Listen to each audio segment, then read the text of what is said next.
Laurence, take it away. Shoot. I'm going to talk about the design of money tonight, boys and girls. The first iteration of money was the cow, or livestock.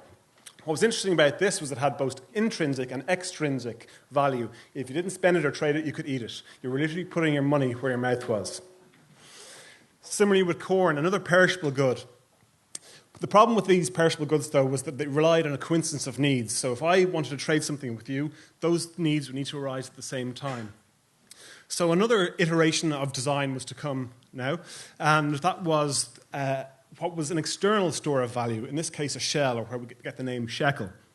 This represented a unit of weight of corn, but it meant that trade could actually happen over a season, not just at the same time. Soon after, around the 7th century BC, we had coins. Now, the interesting thing about coins was they carried the value around with them. But they used gold and silver, and they were measured by weight. Now, this weight then moved from the coins to the face value, if you like. This meant better security. They're obviously lighter. But yet, despite that kind of iteration over a generation, we kept the terms like pound or sterling or argent. But with the face value came the notion of trust, and this is the advent of the start of banking, where the issuers of these coins and these notes were the banks, and we needed to trust them. Now, banks comes from an Italian term, banco, so for bench. So bankers would do their trade in a market square, and if they did a few naughty little things, merchants would come and stamp them, literally break the bank. But they started this notion of credit. Now, credit was really important for enterprises, but for you and I, we wouldn't have houses or cars or shitty IKEA furniture without credit these days.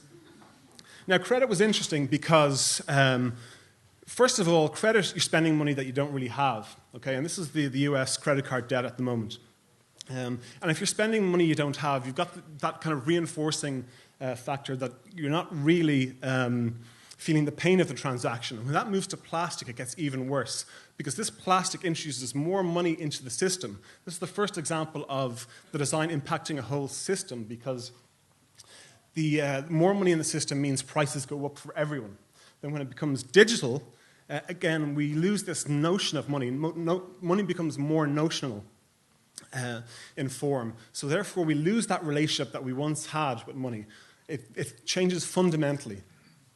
But with that change comes convenience. And this is a recent experience I had in London, where instead of having to, I think Leap users will appreciate this, instead of having to queue up and top up my card, I could just literally tap on and tap off my bank card as I went for the tube. It wasn't always this easy. This is my first experience of online banking. I used to transfer €1 to my wife, and that's a joke that I'm paying back with interest to this day. But it actually got us a lot of gigs, showing that to bankers going, are you serious? And then it moves to mobile. And again, if you've seen 3D Secure, you'll know we've a long way to go when it comes to mobile banking. And the interesting thing is it's the Googles, the Facebooks, the Squares and the Stripes that are kind of leading the next iteration into something like you paying for something with your fingerprint, which by the way is just a terrible, terrible security risk. You leave these things everywhere you go, and once it's been broken, you can't change them. But what's happening is there's a zero friction happening to commerce. Here's an example from Veale, a product by Stripe, where you can literally pay with a tweet. So literally we're moving towards a zero friction commerce experience. But actually, when you think about it, friction could actually be of some value. Friction could be the moment to stop and think, is this worth buying, these shitty pair of sunglasses, or should I actually save that $200? Now we're entering kind of another phase of cryptocurrency, and this is the fundamental redesign of the monetary system as we know it, and it has banks really, really scared, because it seeks to disrupt them just like Apple has done with the music industry. That's what I find fascinating. But when you think about money, in terms of the interviews I've done over the years, literally hundreds of retail banking customers, they're all asking for something like envelopes. They use the same language. These are the same envelopes that we've been using for years, or our parents have, to manage the household budget. And banks have been very poor at doing that.